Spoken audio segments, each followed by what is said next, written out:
वैरागी समाज द्वारा मनाया गया 302वां बंदा वीर वैरागी शहीदी दिवस। मुख्यमंत्री मनोहर लाल खट्टर ने की शिरकत।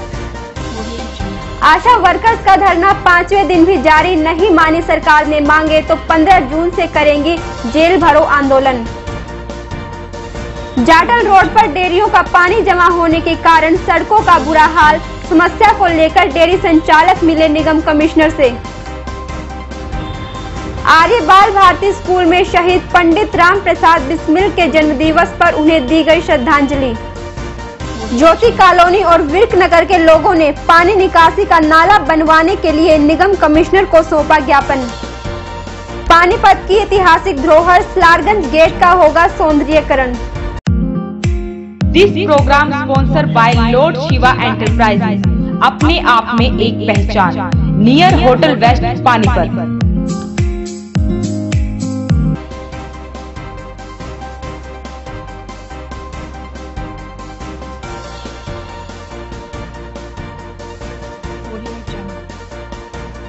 नमस्कार, वॉइस ऑफ पानीपत में आपका स्वागत है। मैं हूं आंचल काद्यान। आइए नजर डालते हैं आज की गतिविधियों पर।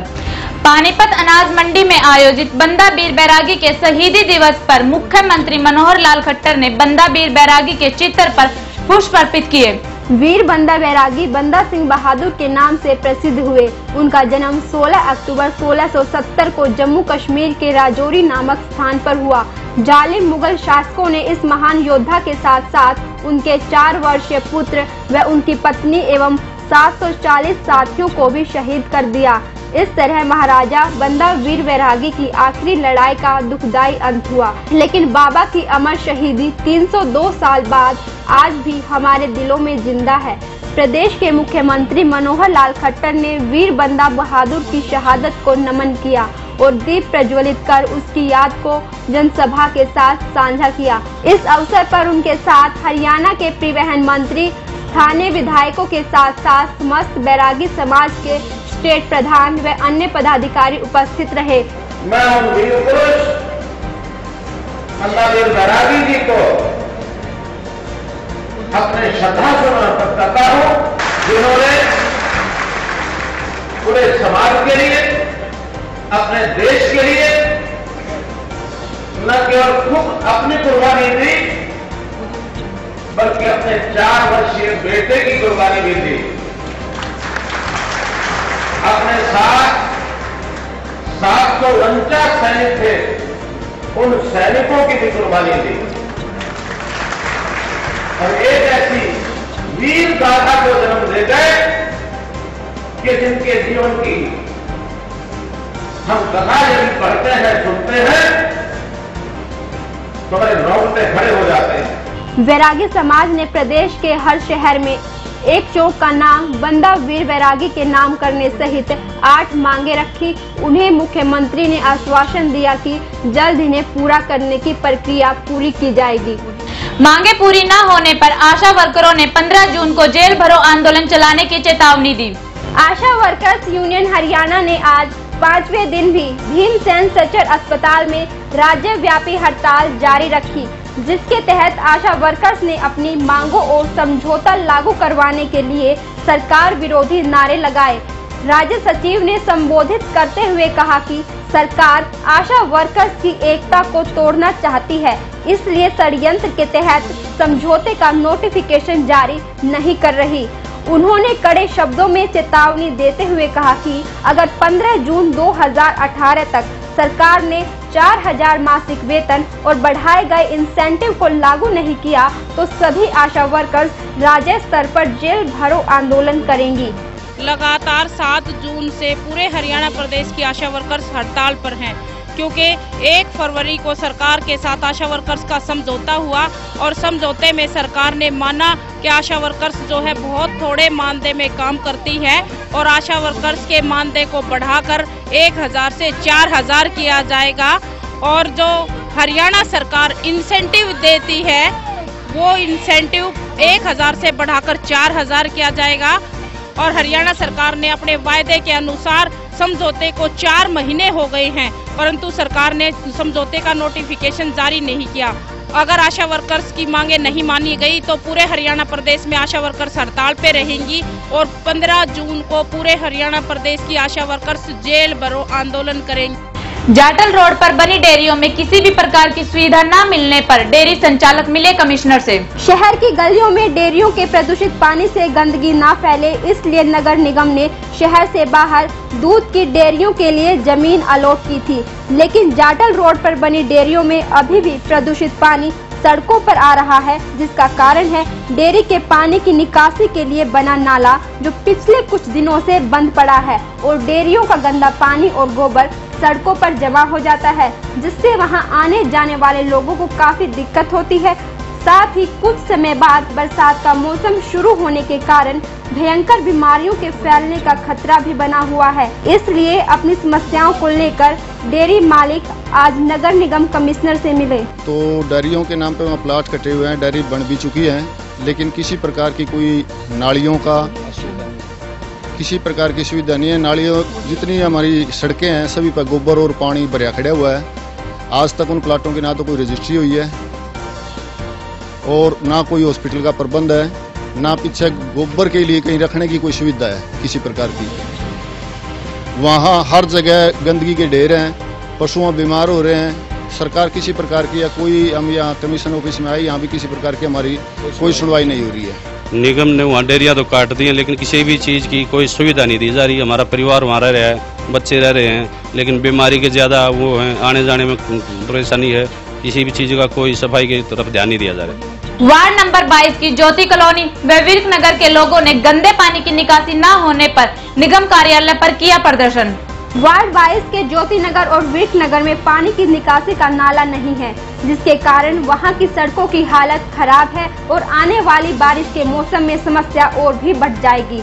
यह नाला बनने के लिए फाइल तो अप्रूव हो गई है, लेकिन उसका टेंडर नहीं लगा है, जो कि नाले का काम शुरू होने के लिए बेहद जरूरी है। इसलिए वार्ड 22 के लोगों ने उपायुक्त को ज्ञापन सौंपा ताकि शीघ्र ही काम शुरू करवाया जा सके।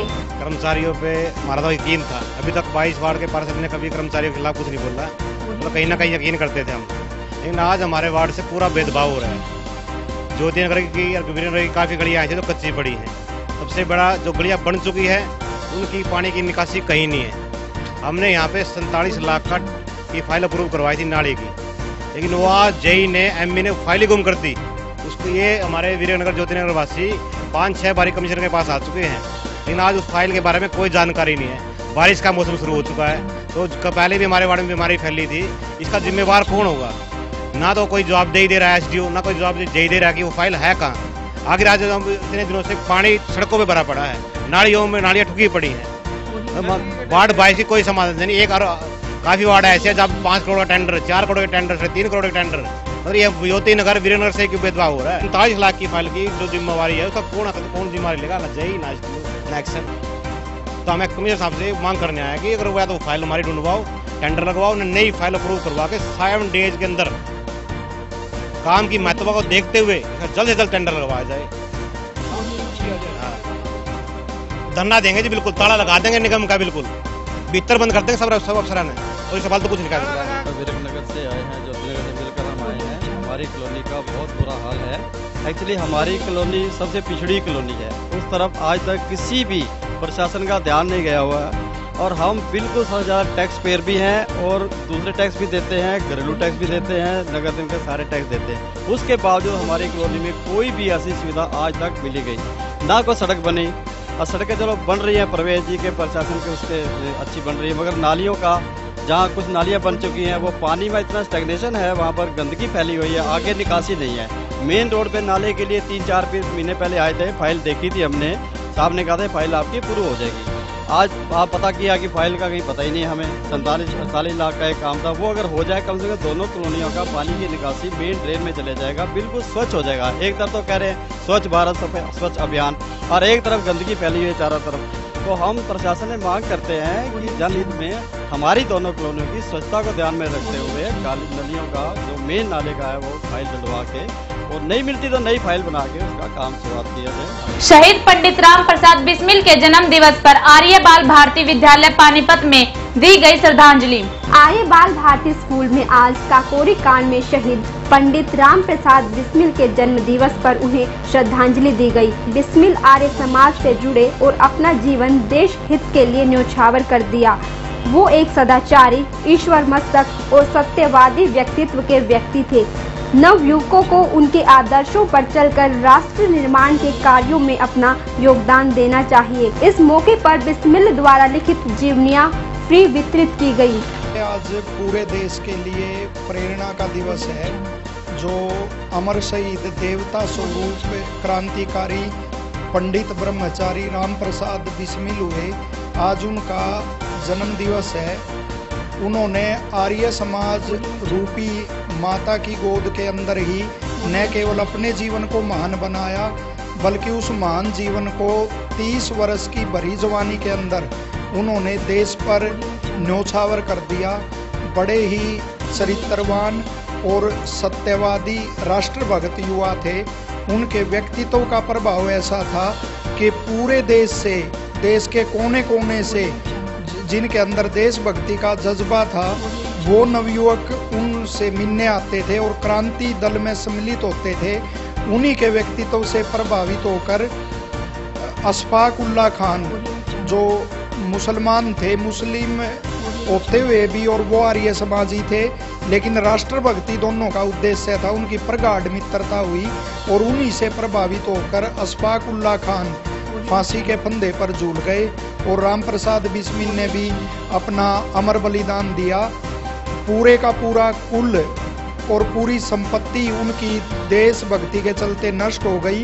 कहते हैं घर के अंदर एक लोहे की कील भी नहीं बच पाई।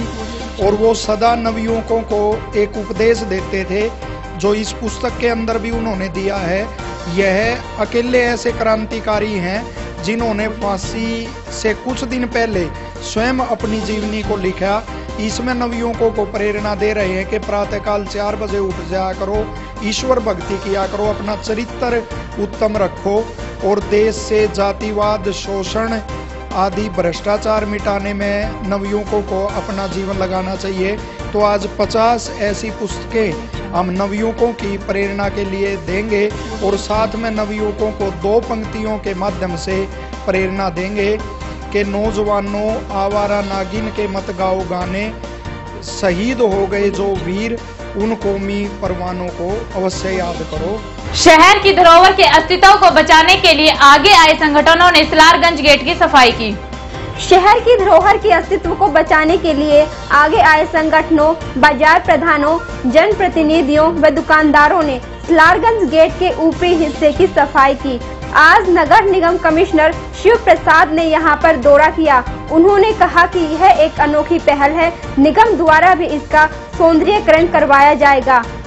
इसमें देखिए, शहर के प्रबुद्ध नागरिकों ने और जो सामाजिक संस्थाएं हैं, उन्होंने मुझे यहाँ आज सलारगंज गेट के आसपास जो कूड़ा कचरा रहता है उसको साफ कराने के लिए और इस बिल्डिंग को नया रूप देने के लिए मुझे यहाँ बुलाया था। मैंने इसका मुआयना किया है। अभी हमारे जो एक्शन है उनके भी साथ हम लेकर आए हैं। तो बेसिकली ये बिल्डिंग हमारी पुरातत्व विभाग की है और हम उनसे अनुरोध करेंगे कि इस बिल्डिंग को अच्छे प्रकार से रिपेयर किया जाए और इसका जो ऐतिहासिक महत्व है उसको बरकरार रखा जाए। जहाँ तक साफ़ सफाई की बात है तो इसके आसपास आप देख रहे हैं कि सैकड़ों की तादाद में जो रेडियाँ हैं, फल फ्रूट वाले हैं, वो खड़े हैं। तो इन सब से कहा जाएगा कि ऐतिहासिक स्थल के करीब करीब कम से कम 25-30 फुट तक दाएँ बाएँ कोई इस प्रकार की रेडी आदि ना लगाए, क्योंकि उनकी वजह से ही हमारे यहाँ ज़्यादा इसकी जो ऐतिहासिक इमारत है उसके आसपास गंदगी फैलती है।